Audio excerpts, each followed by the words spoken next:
والسلام على سيد المرسلين وعلى آله وصحبه أجمعين أما بعد عباد الله أوصيكم إياي أولا بتقوى الله قال الله تعالى في القرآن العظيم وفي الفرقان المجيد بعد أعوذ بالله من الشيطان الرجيم بسم الله الرحمن الرحيم يا أيها الذين آمنوا اتقوا الله حق تقاته ولا تموتن إلا وأنتم مسلمون صدق الله العظيم இவ்வுலகை படைத்து பரிபாலிக்கின்ற ஏக வல்லவனாகிய அல்லாஹ் ஒருவனுக்கே எல்லா புகழும் உரித்தாகட்டுமாக.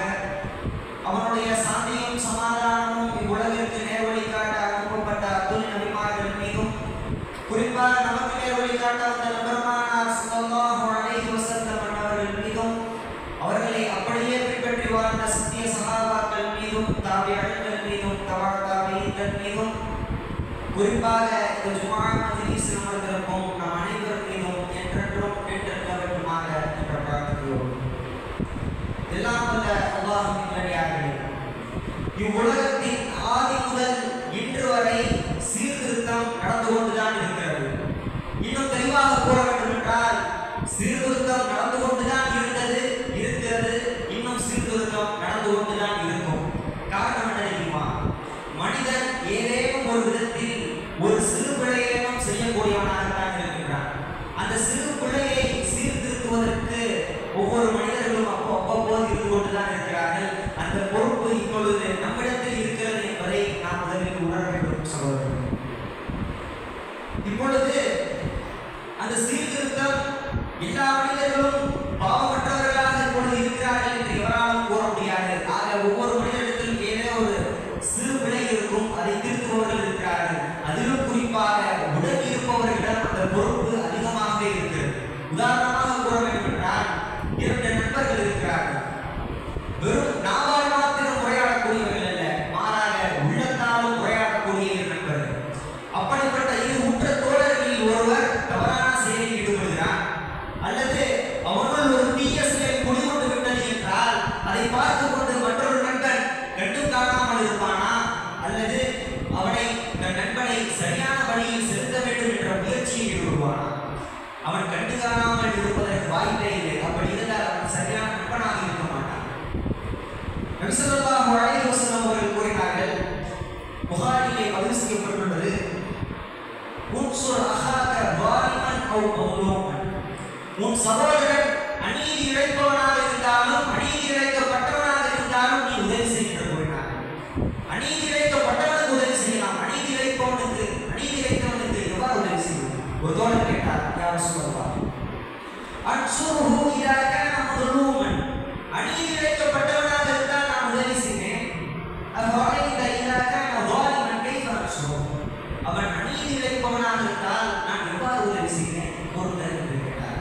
நபி ஸல்லல்லாஹு அலைஹி வஸல்லம் அவர்கள் கூறினார்கள், தஹ்ஜுஸுஹு மினல் தம்னஉஹு மினல், அவனை அநீதி இழைப்பதை விட்டு தடு, ஃபஇன்னதாலிக அஸ்ர், அதுதான் நீ அவனுக்கு செய்யும் உதவி என்று கூறினார். இதுதான் சீர்திருத்தம். பாருங்கள் சகோதரர்களே, அநீதி இழைப்பவனாக இருந்தாலும் அவன் அநீதி இழைப்பதை விட்டு அவனை தடுப்பது உதவி என்று கூறினார்கள். இதுதான் சீர்திருத்தம். சீர்திருத்தம் என்றால் என்ன? சரியானவற்றை மேலோகச் செய்து தவறானவற்றை தடுத்து சரியானதின் பக்கம் வழிகாட்டுவதுதான். இந்த பணியை தானே காலங்காலமாக நபிமார்கள் எல்லாம் வந்து செய்தார்கள். இது எவ்வளவு பெரிய மகத்தான பணி என்பதை நாம் இதிலிருந்தே புரிந்து கொள்ளலாம் அல்லவா? இந்த பணி இப்பொழுது நம்மிடத்தில் இருக்கிறது என்பதை நாம் உணர வேண்டும் சகோதரர்களே. இந்த சீர்திருத்த பணியை குறித்து பல இடங்களில் குர்ஆன் ஆர்வம் ஊட்டி இருக்கிறது என்று நாம் கூறலாம். ஒரு சமூகம் சீர்திருத்தக்கூடிய ஒரு சமூகமாக இருக்கின்றது என்றால் அந்த சமூகத்திற்கு அல்லாஹ்வுடைய வேதனை வராது. அல்லாஹ் குறிப்பிட்டு காட்டுகின்றான். சூரா ஹூத்ல 117வது வசனத்தில் அல்லாஹ் குறிப்பிடுகிறான், மா கான ரப்புக லியுஹ்லிகல் குரா பிظுல்மி வ அஹ்லுஹா முஸ்லிஹூன், மேலும் உன் இறைவன் எந்த ஊரையும் அவ்வூர் மக்கள் சீர்திருத்தம் புரிவோராய் இருக்கும் நிலையில் நியாயமின்றி அழித்துவிடக்கூடியவன் அல்ல என்று அல்லாஹ் கூறுகிறான். இன்னும் இந்த சீர்திருத்தம் செய்யக்கூடியவர்களின் கூலியை அல்லாஹ் தனக்குள்ளதாக ஆக்கியிருக்கிறான். அதையும் சூரத்து ஷூரா 40வது வசனத்தில் அல்லாஹ் குறிப்பிட்டு காண்பிக்கின்றான், ஃபமன் அஃபா வ அஸ்லஹ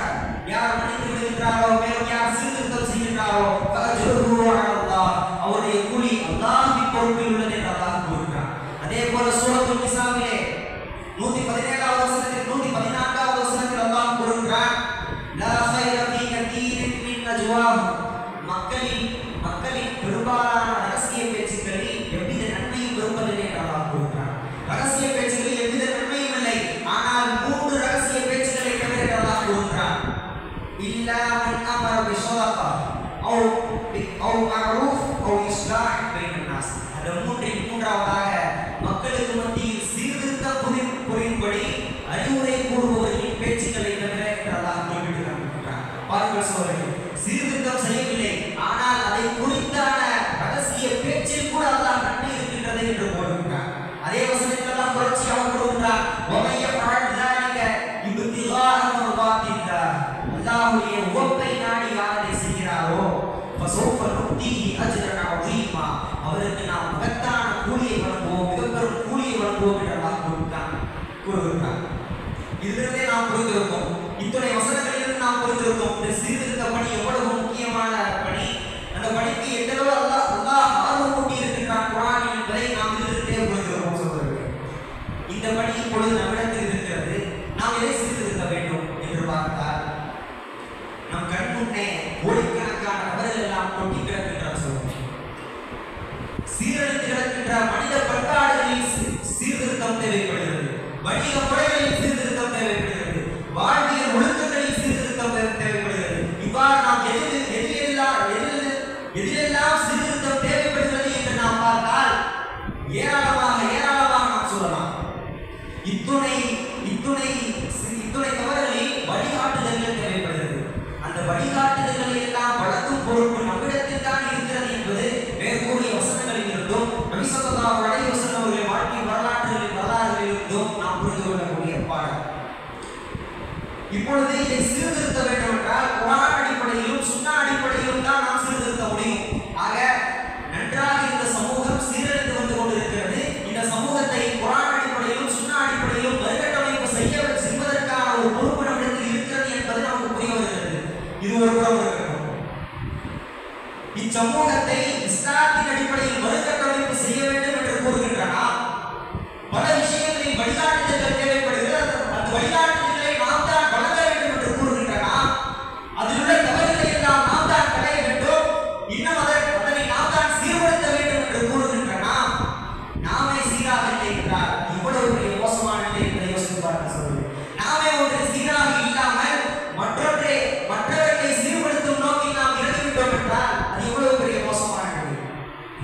ஆக இவ்வுரையின் முக்கிய கருத்தே, மைய கருத்தே ஒவ்வொரு தனி மனிதனின் சீர்திருத்தம் தான். ஒரு சமூகத்தின் சீர்திருத்தத்திற்கு ஒவ்வொரு தனி மனிதனின் சீர்திருத்தம் தான் முதற்படி என்பது பசுமரத்தாணி போல பதிந்திருக்கின்ற வரலாறு நமக்கு கண்டிருக்கிற பாடம். நாம் வரலாறுகளில் பார்த்தால் கூட தெரியும், பல மனிதர்களின் ஒவ்வொரு தனிப்பட்ட மனிதர்களின் மாற்றம் இவ்வுலகில் மிகப்பெரும் புரட்சிகளை ஏற்படுத்தி இருக்கிறது. அந்த புரட்சிகள் எல்லாம் நன்மையாகவும் இருந்திருக்கின்றது, தீமையாகவும் இருந்திருக்கின்றது. ஆனால் மக்களுக்கு பயனளிக்கக்கூடியது அந்த ஒவ்வொரு மனிதர்களிடம் வருகின்ற நல்ல மாற்றங்கள் தான். அந்த நல்ல மாற்றங்கள் எப்பொழுது வருமானால் அவன் தன்னை சரியான முறையில் சீர்திருத்தி இருந்தால் தான் அந்த நல்ல மாற்றங்கள் வரும். எனவே தான் அல்லாஹ் சுப்ஹானஹு வ தஆலா சூரத்துல் ரஅதில் 11வது வசனத்தில் குறிப்பிட்டிருக்கிறார், இன்னல்லாஹ லா யுகையிரு மா பிகௌமின் ஹத்தா யுகையிரு மா பி அன்ஃபுஸிஹிம். ஒரு சமூகம் தன்னைத்தானே மாற்றிக் கொள்ளாதவரை அல்லாஹ் அச்சமூகத்தை மாற்ற மாட்டார். அதாவது ஒரு சமூகம் மாற்றத்தை விரும்பினால், ஒரு நல்ல மாற்றத்தை விரும்பினால், தான் மாற வேண்டும் என்று விரும்பினால் முதலில் இந்த சமூக மக்கள் மாற வேண்டும். இன்னும் தெளிவாக கூற வேண்டும் என்றால் அந்த சமூகத்தில் வாழ்கின்ற ஒவ்வொரு தனி மனிதர்களும் தன்னுடைய மனதில் மாற்றத்தை விரும்பி தான் மாற வேண்டும். அந்த நல்ல மாற்றம் என்பது தன்னை சரியான முறையில் சீர்திருத்துவதால் தான் வருகிறது சொல்வது. அப்படி சரியான முறையில் சீர்திருத்தும் பொழுதுதான் அந்த சமூகமும் சீர்வரும் என்பதை இந்த வசனம் நமக்கு தெல்ல தெளிவாக கூறுகின்றது. எனவேதான் முன்னர் அரபு நாடுகளில் வெறும் கரடு முரடர்களாக தெரிந்தவர்கள் எல்லாம் பின்னர் பெரும் தலைவர்களாகவும் அறிஞர்களாகவும் ஆளுமைகளாகவும் உருவெடுத்திருக்கிறார்கள் என்றால், மாறி இருக்கிறார்கள் என்றால் அவர்களிடம் ஏற்பட்ட அந்த தனிப்பட்ட மாற்றம் தான், அந்த நல்ல மாற்றம் தான் காரணம். அந்த நல்ல மாற்றத்திற்கான காரணம் அவர்கள் தங்களை தாங்களே சரியான முறையில் சீர்படுத்தியிருந்தார்.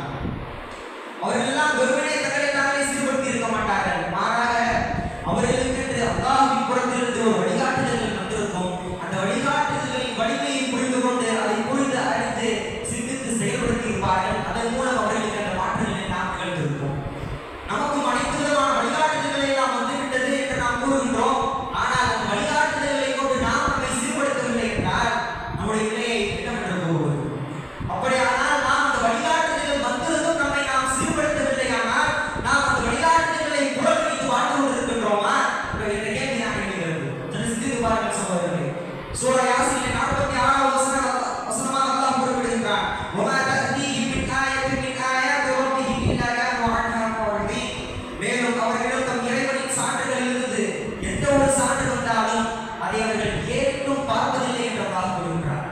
அல்லாஹ் நம்மை பாதுகாப்பானாக.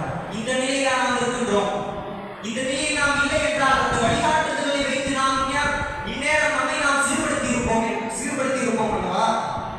ஆக இதுவரை நமக்கு தெரிந்த விஷயம், இதுவரை நமக்கு அறிந்த விஷயம், நாம் சீர்திருத்த பணி என்றால் எவ்வளவு முக்கியமான பணி என்பதை அல்லாஹ் எந்தளவுக்கு வலியுறுத்தி கூறியிருக்கின்றான் என்பதை நாம் அறிந்திருக்கிறோம்.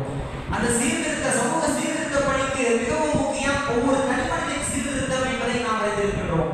சரி, ஒவ்வொரு தனிமனிதனும் தன்னை சீர்திருத்துவதற்கு என்ன செய்வது? அதற்கான வழிமுறைகள் தான் என்று பார்த்தால் ஒரு 2 முக்கியமான வழிமுறைகளை நாம் பின்பற்ற வேண்டும். ஒன்று சுய பரிசோதனை, மற்றொன்று சிந்தனை தெளிவு. இவ்விரண்டும் ஒன்றோடொன்று பின்னி பிணைந்தவைதான். ஆனால் எதற்கு பிரித்து கூறுகிறேன் என்பதை பின்னர் கூறுகிறேன். முதலில் சுய பரிசோதனை.